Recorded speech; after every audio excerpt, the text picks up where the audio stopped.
Well, tens of thousands of people marched in Australian cities today against mass migration. And I have to say, after nearly 2 years of Palestinian rallies every weekend and the scenes we saw, of course, on the Sydney Opera House, the Harbour Bridge, a few weeks ago, it was wonderful to see people waving the Australian flag en masse rather than a sea of foreign flags.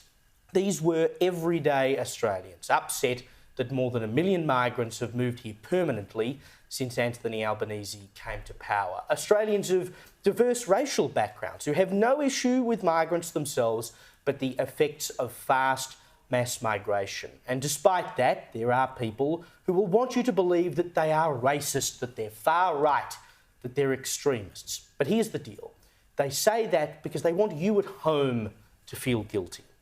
The reality is, most of us are not driven to protest. People on the conservative side of politics tend to be more individualistic. They don't organise like the left does. And yes, that has often been a problem for our own success. So there are many, many more people who have an issue with mass migration who didn't turn up today. And they want them, you, to feel like you are racist, despite the fact this has nothing to do with race. No one wants to be thought of as racist, so throw around the racist word and hope people shut up. Shuts up genuine debate. It shuts up genuine points of view. And here's the other one they're going to try on, so I'm going to get ahead of it now. They're going to say that these were neo-Nazi rallies. And sure, there were minute numbers of neo-Nazis in attendance today. One spoke at the rally in Sydney when the mic was opened up to the crowd after the rally.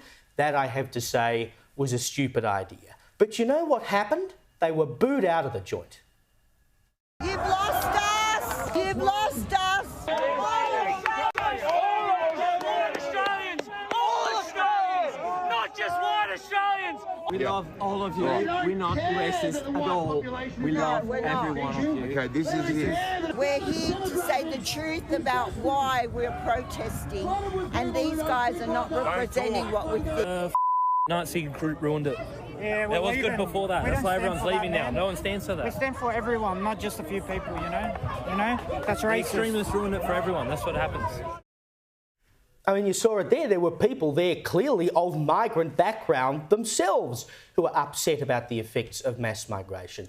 That was not what everyday Australians stand for, and it's not what these rallies were about. And in a crowd of 15,000 or so in Sydney, the police said today, they confirmed there were 30 neo-Nazis. That's according to the police. So they're nothing.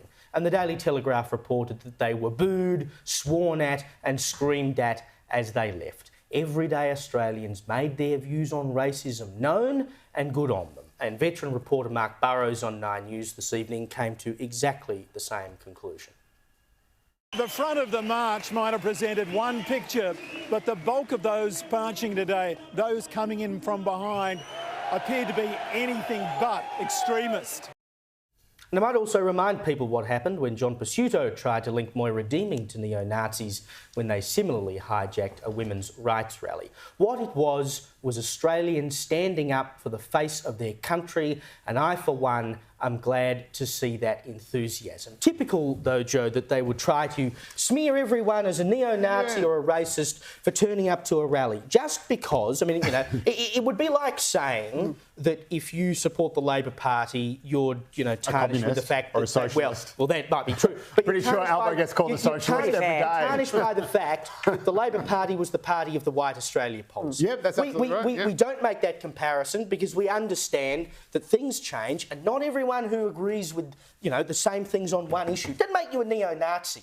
That's what they want to do to shut people up. Yeah, look, I have no doubt, and I wrote in my column today that many people there, if not most, were just ordinary people with ordinary concerns. But the people at the vanguard, the people organising it, are extremists. The people organising it are people who have been caught on tape saying that we need to get violent, like the Cronulla riots. That is the person who actually lodged the application for the protest. That is Beck Freedom. She was on Ben Fordham, where the audio of her in this group talking to people saying, we need violence, we've tried peaceful tactics and it didn't work, we need violence, in specific reference to Cronulla. That's the organiser. As for the neo-Nazis, this is the National Socialist Network. The actual name of the Nazi party is the National Socialists, as we all know. And its organiser, Thomas Sewell, describes himself out and proud as a neo-Nazi, and there was no effort whatsoever to make them unwelcome or to say, please don't come to the march. In fact, again, the official organiser was told by Thomas Sewell. Thomas Sewell put out a press release about this, and was told, we want to come. Hi, we're the neo-Nazis. We want to come to your rally. And the organiser, again, Beck Freedom, in a public post on the actual Facebook page of the March for Australia, said, yes, come on board. A lot of you asked questions, she said. Yes, and I've said that the National Socialist Network can march. But Sewell's in Melbourne, isn't he? Beck Freedom organised the one in Sydney.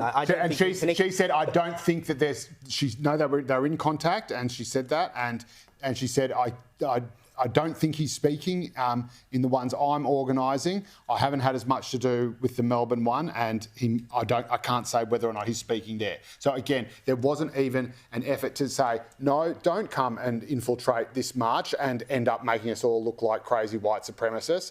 And B, I don't even know whether or not we're going to let you get up and speak. But the issue is that you end up with confrontation if you try to go down that line. Absolutely. So if you want to have a rally where 99.99% of people are there not because they're racist, and neo-Nazis say we're going to rock up, what are you meant to do? Be cowed into silence? Please don't come.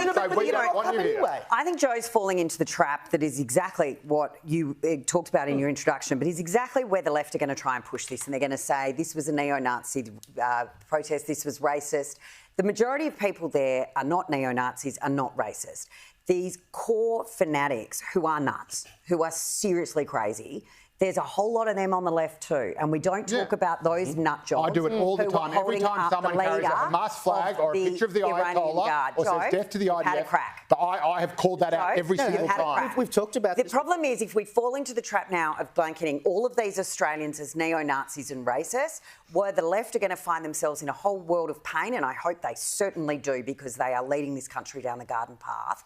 What these Australians are saying is enough with this mass migration. It's not racist. It's not even targeted at a certain race or religion. It is. They put out propaganda saying the number... Sorry. Joe, they did. They put it out about Indians. They specifically put out propaganda saying there are more Indians that have come here. The bulk of the people that turned up to the protest today are saying our country no longer looks like what our country used to look like. Everyday Australians, wherever you came from, because all of us come from somewhere else except the small population of Indigenous Australians, every single one of us come from somewhere else. And to blanket them all as racist, to blanket them all as neo-Nazis is a mistake. And I mean, I can tell you my very strong views on the people that organise those pro-Palestinian rallies every weekend, and they are anti-Australian, the people that organise them. Well, we tarred them.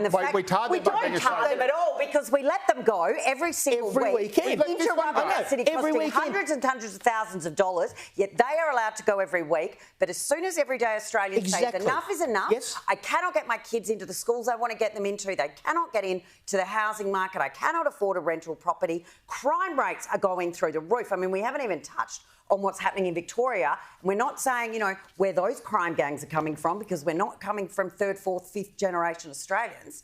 But we know that Australians have had enough is enough, and if the left want to paint them as racist, it is not going to end well. This country is divided and the divisions are only getting better. And if the Australian leaders and politicians don't start to see that, don't start making some proper representations and decisions, this country is really walking very, very close to a tinderbox. And the problem is that the more they shout this racist, neo-Nazi by the way, or whatever... the only violence today was from the pro-Palestinian... Correct. They turned up and bashed a bloke up in Melbourne. Such peace-loving people. The more they carry on...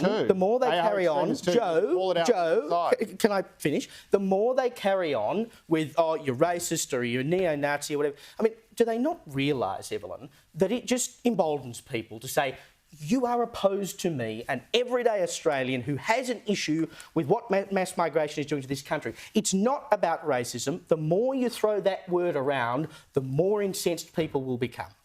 Well, look, it's not a mistake and it's not a coincidence that this is not just happening in Australia, but it's happening across the West. It was only today in the UK that they had similar protests. And so at some point in time, you have to say, maybe it's not conspiracy. Maybe people aren't making it up. Maybe people aren't racist. Maybe there's something real and legitimate as to why people are showing up and fronting at these protests. The logic of if a few bad, actors at a sort of protest or rally undermines the whole cause. If we go based off that logic, then democracy is dead. Because all somebody has to do is dress in all black and be an extremist and show up at a rally, and then it undermines the whole message. And you're right, Holly, the message today was that mass migration is killing us. It's kneecapping us, which it is. And there's nothing wrong, Joe, with people acknowledging the fact that we are taking migration levels from India, from China, from all those countries at an incredibly high rate. And there is... singled out Indians specifically. But it's true, but at what the point... point, if I can interrupt. But you said it wasn't about race. No, Joe, the point in pointing out India was not to cast aspersions on Indian people. Who were here, assimilated. It was to make a direct comparison on previous waves of migration and how many people came, and to simply say that in this wave of migration, there are so many people who have come from one country alone. It's not to cast aspersions on those people. It's simply to demonstrate. They were scared to show up to work. It is simply... I showed you before an Indian at that rally in Sydney today. Like those pro-Palestinians making Australian I'd like to see... You want to talk about a minority of Nazis being at the rally? I'd like to see what the minority of people who weren't white at that rally were. I'll bet you there were more than 30, which is... Oh, come on, They're the actual card Can I just explain what Joe's doing? He's got his list of talking points from ALP headquarters. He's saying this is the Labor Party line. And he's pushing it really hard. This is their own words, Kel. This is their own words. The organiser called for violence. The person there was not called for violence today, and there was no violence today. Just stop for a second and let the rest of the panel say something. Say something accurate. He was say something pretending true. that there's one organiser. There wasn't one organiser. There were a number of groups that organised this. One person might be an extremist.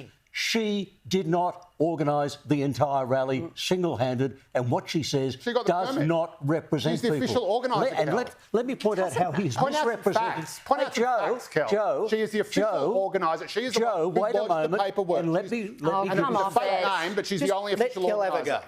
I'm going to read the quote from the website. It says, quote, more Indians came to Australia in 5 years than Greeks and Italians in 100 years. The concern is about numbers, not source. You said it wasn't about race, what it's about. You said it wasn't about race. Okay, but listen, why?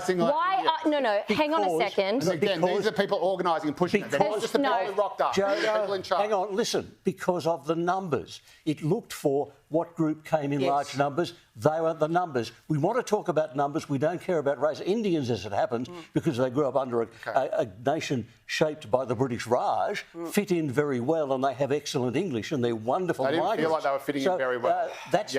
No one cares about that. What we care about that. I do. Joe, come on, hang on, Joe. Stop talking.